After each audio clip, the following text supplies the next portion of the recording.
اور محترمہ مریم نواز صاحبہ جو ہیں وہ ذہنی طور پہ بہت میچور ہیں، اور ان کی میچورٹی کا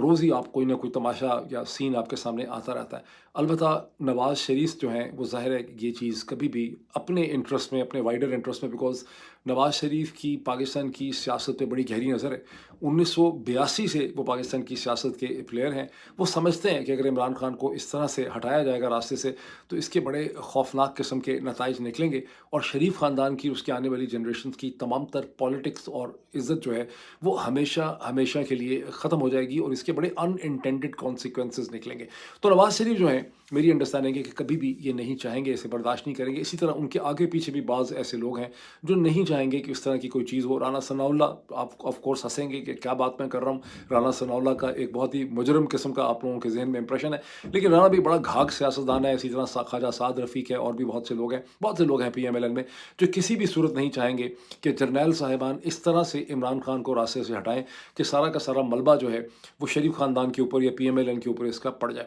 یہ وہ ڈائنامک ہے جس کی طرف ڈاکٹر شہباز گل نے اپنے ویلاگ کے اندر بہت تفصیل سے انہوں نے ایکسپلین کیا ہے۔ میں آپ کو تھوڑا سا یہ بھی بتاؤں کہ جب شہید ارشد شریف کا قتل ہوا تو اس کے بعد ایک سٹوری پلانٹ کی گئی، ایک افواہ نکالی گئی کہ شہید ارشد شریف جو ہے اس کے قتل میں مریم نواز ملوث ہیں، ان کے کہنے کے اوپر کیا گیا ہے۔ شریف خاندان کا اس کے ساتھ کوئی پروسیس ہے، شریف خاندان کی کوئی فیکٹریاں یا بزنس انٹرسٹ ایسے تھے کینیا کے اندر، جس کی وجہ سے جو ہے وہ شریف خاندان اور ارشد شریف جو ہے اس کے کوئی فلم یا ڈاکومنٹری بنانا چاہتے تھے۔ پھر دسمبر 2022 میں یا جنوری 2023 کے اندر باقاعدہ برطانیہ میں کچھ کیریکٹرز کو کھڑا کیا گیا جنہوں نے ایک پریس ٹاک یا پریس کانفرنس کر دی۔ انہوں نے کہا جی ہم پولیس کے پاس جا رہے ہیں، برٹش پولیس کے پاس، ہمارے پاس ایویڈنس ہے کہ شہید ارشد شریف کے قتل میں نواز شریف صاحب ملوث ہیں۔ باقاعدہ ایک ایویڈنس پیدا کرنے کی کوشش کی گئی۔ All that is naan sense, چونکہ پاکستان میں اسمپشن یہ ہے، لوگوں کا خیال یہ ہے، بھائی لوگوں کا، کہ بہت بڑی تعداد میں چوتی ایگزسٹ کرتے ہیں، ان کو کسی بھی ڈائریکشن میں بیوقوف جو ہے وہ بنایا جا سکتا ہے۔ اس پوری کہانی کا کہ نواز شریف صاحب کا، مریم نواز کا شہید ارشد شریف کے قتل کے ساتھ کوئی تعلق ہے، جس کو باقاعدہ بہت پھیلایا گیا، یہ ٹوٹل نان سینس ہے، ٹوٹل نان سینس ہے۔ کوئی بھی چیز اس میں فٹ نہیں ہوتی، وہ کہانی جو ہے وہ بنا دی گئی اس حوالے سے۔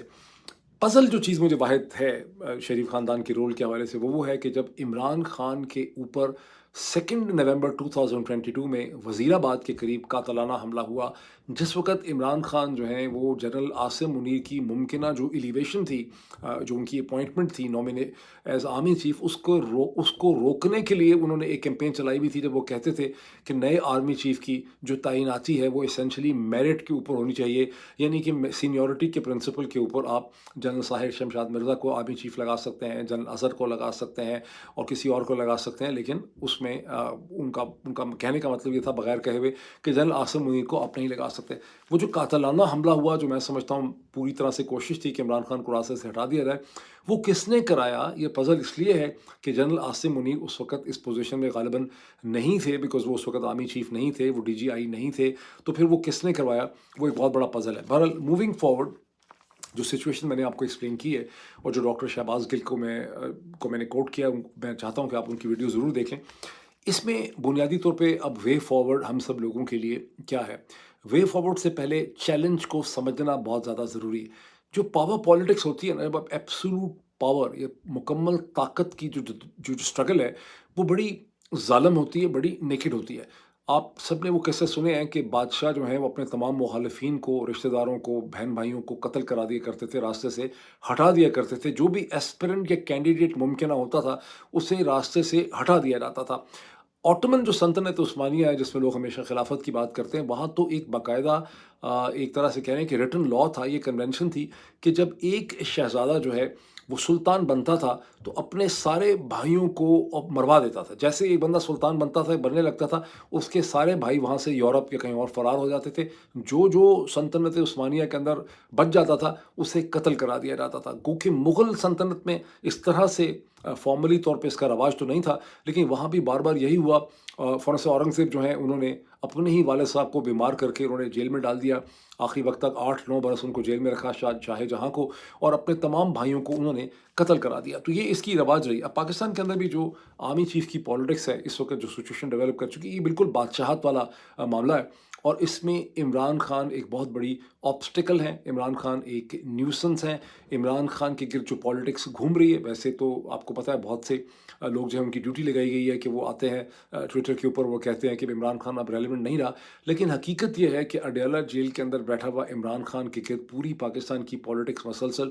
گھوم رہی ہے، اور جب تک عمران خان اڈیالہ جیل میں ہے اور عمران خان کا کوئی سد باب نہیں ہوتا، سلوشن نہیں ڈھونڈا جاتا، اتنی دیر تک پاکستان کی جو پالیٹکس ہے اس کی سوئی یہیں لٹکتی رہے گی، گھومتی رہے گی، اور اس سے پاکستان کی پالیٹکس جو ہے وہ آگے نہیں نکل سکے گی۔ اس کا مطلب یہ ہے کہ عمران خان کی زندگی کو مسلسل خطرہ ہے اس پاور کی ٹسل کے اندر۔ اب اس میں وے فارورڈ پہ آ جاتے ہیں کہ وے فارورڈ اس کی کیا بنتی ہے۔ پہلی امیجیٹ سٹیپ تو وے فارورڈ کا یہ ہے کہ خیبر پختونخوا کی اسمبلی کو ایک ریزولوشن قرارداد پاس کرنی چاہیے، جس میں وہ مطالبہ کریں کہ چونکہ Pakistan former prime minister Pakistan Imran Khan کی صحت کے حوالے سے خدشات ہیں، ٹیلی گراف کی سٹوری آئی ہے، بہت سے لوگ سوشل میڈیا پہ اسپیکولیشن کر رہے ہیں، افواہیں گردش کر رہی ہیں، تو یہ بہت ضروری ہے کیونکہ اب تو ٹیلی گراف کی تو سٹوری برطانیہ کی کہتی ہے کہ ان کو ورٹائگو ہے، ان کو چکر آتے ہیں، ان کو ٹینائٹس ہے، اس میں سٹروک ہو سکتی ہے، کینسر ہے، برین ٹیومر ہے، سب کچھ ہے۔ تو یہ بہت ضروری ہے کہ عمران خان کو ان کے اپنے ذاتی معالج جو ہیں، جیسے ڈاکٹر عاصم ہیں، ڈاکٹر فیصل سلطان ہیں، شوکت خانم کے ہاسپٹلز ہیں، ان کا ایک بورڈ عمران خان کا ایگزامینیشن کرے، ان کے بلڈ ٹیسٹ کروائے، اگر عمران خان کو باہر بھی لے جانا پڑتا ہے اس کے لیے تو اس میں کوئی حرج نہیں ہے، ان کا میگنیٹک ریزوننس امیجنگ MRI ہونا چاہیے، ان کا brain scan, head scan, skull scan والا ہونا چاہیے پوری باڈی کا، یعنی اگر برین کا سکین ہوتا ہے تو باقی ساری باڈی کا میگنیٹک ریزوننس امیجز ہو، ان کے کمپلیٹ بلڈ ٹیسٹ ہوں۔ یہ چیز کی ڈیمانڈ خیبر پختونخوا کی اسمبلی کو کرنی چاہیے، کم از کم عمران خان کا جو پوزیشن ہے خیبر پختونخوا میں، جس طرح سے KP کے لوگ والہانہ طور پہ ان سے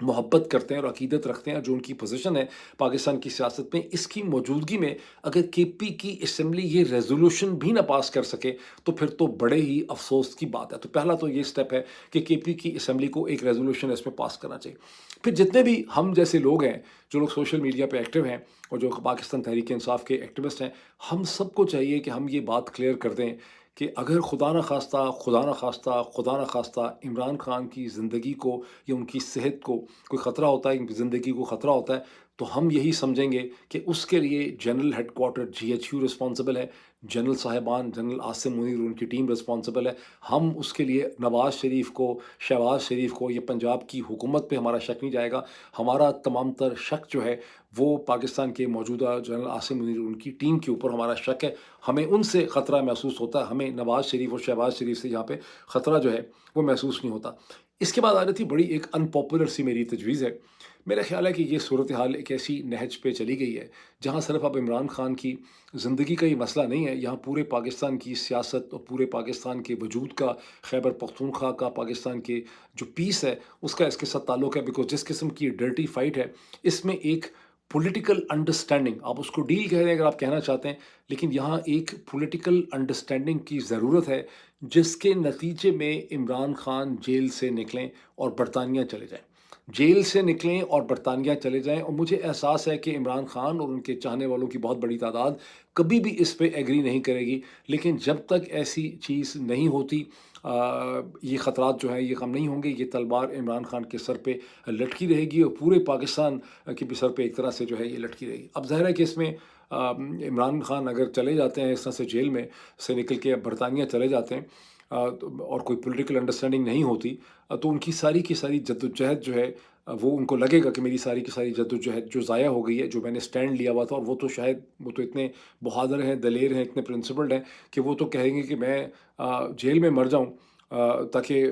میری جو قربانی ہے اس کے اوپر پاکستان کی سیاست جو ہے، شعور کی، آگاہی کی، وہ آگے بڑھ سکے۔ لیکن میں سمجھتا ہوں کہ ایک ایسی ڈیل، ایک ایسی پولیٹیکل انڈرسٹینڈنگ جس کے بہت سے ایلیمنٹس ہو سکتے ہیں، میں کچھ ایک اس کا بیسک خاکہ آپ کے سامنے رکھتا ہوں کہ اس چیز پہ اگر ایگریمنٹ ہو جائے کہ جو الیکشن 5 سال کے بعد ہوتے ہیں وہ تو کبھی بھی ہو سکتے ہیں، 2 سال کے بعد بھی ہو سکتے ہیں، 3 سال کے بعد بھی ہو سکتے ہیں، 3.5 سال کے بعد بھی ہو سکتے ہیں، 2027 کے آخر میں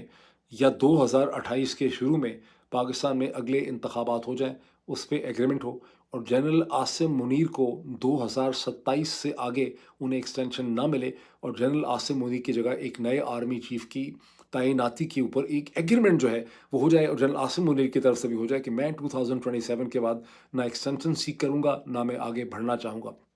اگر اس طرح کی ایک براڈ پولیٹیکل انڈرسٹینڈنگ ہو تو اس کا کوئی حل میں سمجھتا ہوں کہ نکل سکتا ہے۔ باقی یہ صرف آئیڈیاز ہیں، میں سمجھتا ہوں کہ یہاں پہ ایک لنگرنگ خطرہ ہے، اس پہ میں چاہوں گا کہ آپ لوگ کھل کے جو ہے اس ویڈیو کو شیئر بھی کریں، اس کے اوپر اپنے کامنٹس بھی کریں، اس پہ کھل کے اس کو ڈسکس کریں، اس کو سیریسلی لینے کی ضرورت ہے۔ ابھی اتنا ہی، پھر آپ سے ملاقات ہوتی ہے۔ Thank you.